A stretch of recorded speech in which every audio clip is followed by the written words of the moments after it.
Welcome back, everyone. This is Wednesdays with Wilfred, and this week we sit down with the global sales leader, a phenomenal community leader, Ben Chutta. Thank you so much for joining us today. You're a rock star. You've done so much in such a short period of time.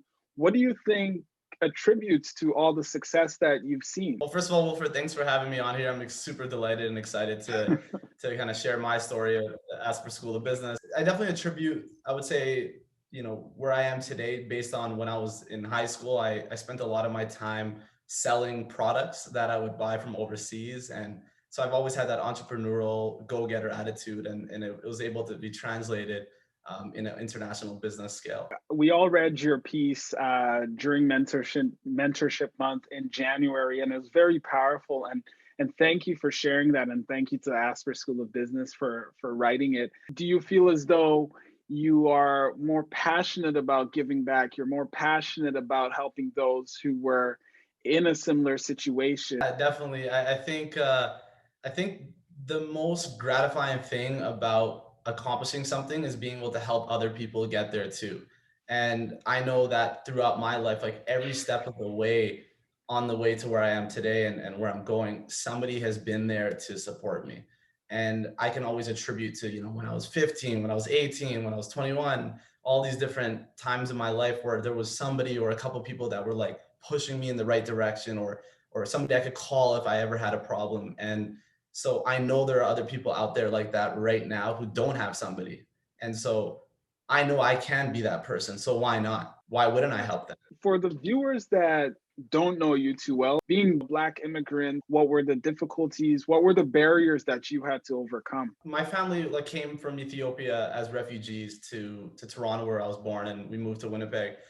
We spent most of our life living in government housing. I still remember the days where me and my two brothers would be sleeping on mattresses on the floor in one bedroom, stepping over each other to get out. And at the time, you wouldn't realize how bad it was because you had love in the house and you had people to support you.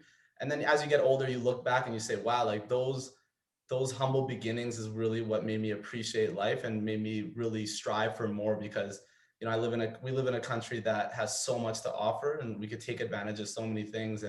And I know that the sky is not the limit. I feel like there's just never an end to what we can accomplish. And in your industry, as an international sales manager and sales leader, you must be one of the first people of your skin tone or first Black person in that industry.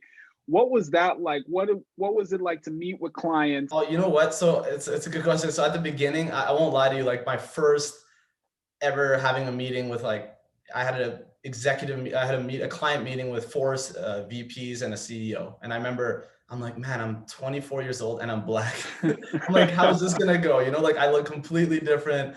I'm a different age group, and I got really nervous. And I remember at the end of the meeting, they showed me so much respect, and that gave me so much confidence for every other meeting since that day. And so, I looked at it like this. I said, if somebody has a problem with my skin tone, they're probably basing that on a misconception of who I am or who we are as Black people. And so if I can spend an hour with them and convince them otherwise, I think I could change them forever. And so those are the people so even if I go into a meeting and I have a slight inclination that, they're not really happy to see me, I look at that as motivation to go to that meeting.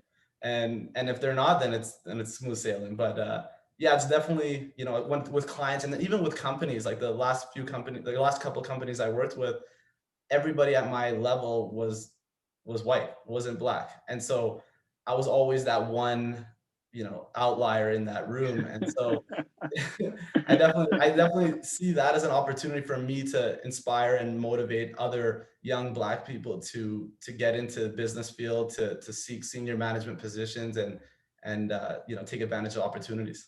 That's fantastic. And you're a huge success, and we're all so proud of you at Alumni Relations and at the University of Manitoba. And my final question, this is the question that I ask everyone that comes on here. Knowing everything that you know now, what is advice that you would give a young Ben Chutta entering University of Manitoba in the year 2021? Let's hope it's post-pandemic, but what is advice that you would give? I would say meet as many people as you can and build as many connections as you can, because in 5 years and 3 years, 5 years, 10 years after you graduate, those people are going to be huge in your life. Like a perfect example is you, Wilfred. You know, I met you and during university, and you know, it's been great to have you as a friend, and also to see how much you've grown, and at the same time being able to learn from each other and learn from each other's friends, and build that community where we can support each other and grow as you know, as future leaders of the city. So I would say to people that are going to university now, meet people. Like they may be somebody that's just studying some random thing now, but maybe in 10 years from now they're going to be the mayor of the city, or you know, in 15 years from now that person's going to be a neurosurgeon that maybe is operating on you one day. I don't know, but it's good to have as many friends and connections as possible. And thank you so much for that testament and advice, Ben, because you're right. Your network amplifies all your hard work and everything that you've done. And thank you so much, Ben, for joining us today on behalf of the University of Manitoba External Relations, Alumni Relations, and the 148,000 alumni across the globe. Thank you for joining us, and you have a wonderful day. Talk to you soon. Thank you, Wilfred. Have a good day. Take care. Okay, cheers.